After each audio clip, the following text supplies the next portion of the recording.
The MGC Elite has basically one major strength in that it is very highly customizable without the ridiculous price tag of the likes of the GAN X, XS or whatever. So it turns nicely, fine. Can't really see much issue with that. But what you can do is you can heavily customize it because it comes with this strange tool here. So on one side you have a regular, oh no, you have that screwdriver. So if this arrow points outwards, then that means the magnets are strongest, and if you turn it 90 degrees, that means they're weaker. So I'm just going to turn all of the magnets, and you only have to turn 12 magnets, so just turn the RU and F layers, and then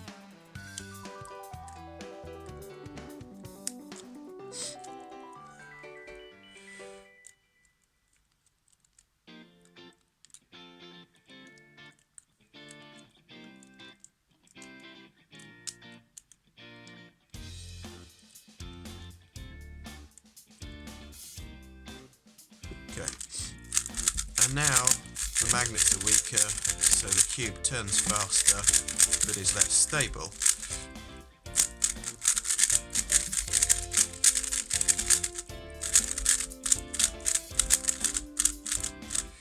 Which makes it feel quite nice. Quite like the feeling of this. But one of the other customization features this has, because it does have a lot, is the ability to change the spring compression without any tools. Well, except maybe, well, I suppose you could use your nails to get center caps off. I don't do that sort of thing though. Ability to change the spring compression with my bare hands. So clockwise for more compressed, so more stable. Bit worried that some of these are uneven, but one thing I have noticed is it does hurt my fingers a bit to change it. Yeah, it's not a major problem. So as you turn the cube clockwise, the spring compression system clockwise, it makes the cube more stable but also not as fast. So there's a trade-off between speed and stability, and every 90 degrees it resets back to the lowest setting, which is fastest but least stable.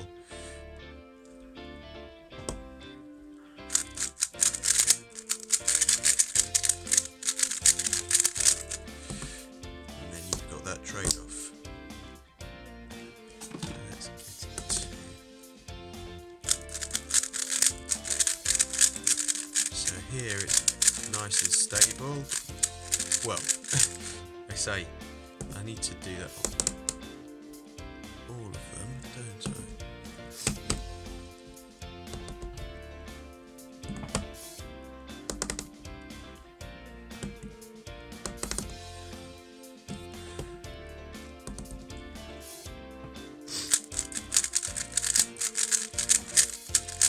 So it's more stable but not quite as fast.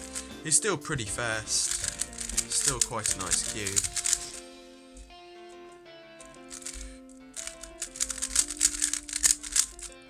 In fact, I think I might just leave it here.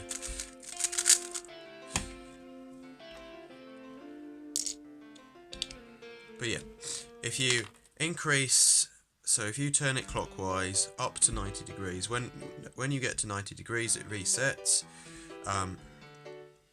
Then you're making the cube more stable but also slower. So it's a trade-off between speed and stability that you have to decide where best to put it at. The problem is with this is that I suspect not that many people actually bother with all of it. I think a lot of people will buy the cube because they hear about it and think it's good. And then not bother with all the customization features, which just makes them a waste of money. But anyway, it is the cheapest cube to have these customization features, and if you like the customization features, then go to speedcubing.org and buy one for £20. Should also point out that this screwdriver thing could be quite useful because you can just attach it to a keychain, and then if you ever need to tension any cube while you're out and about, you can.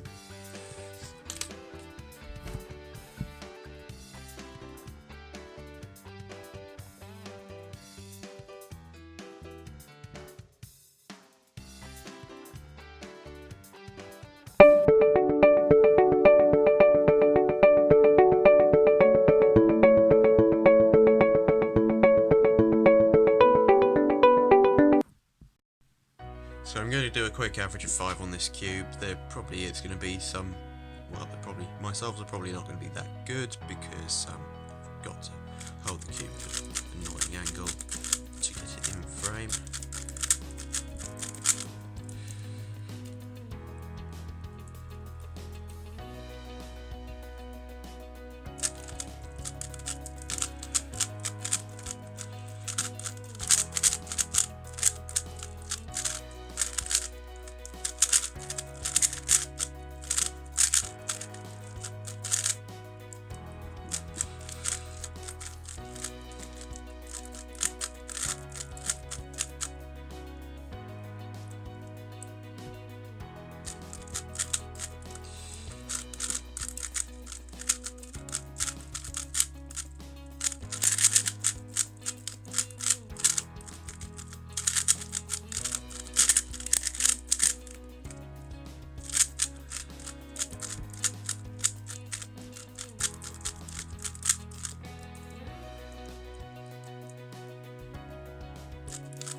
So that was a 12.526 average of 5, which is absolutely horrendous, just like normal for doing this sort of thing. But thanks for watching.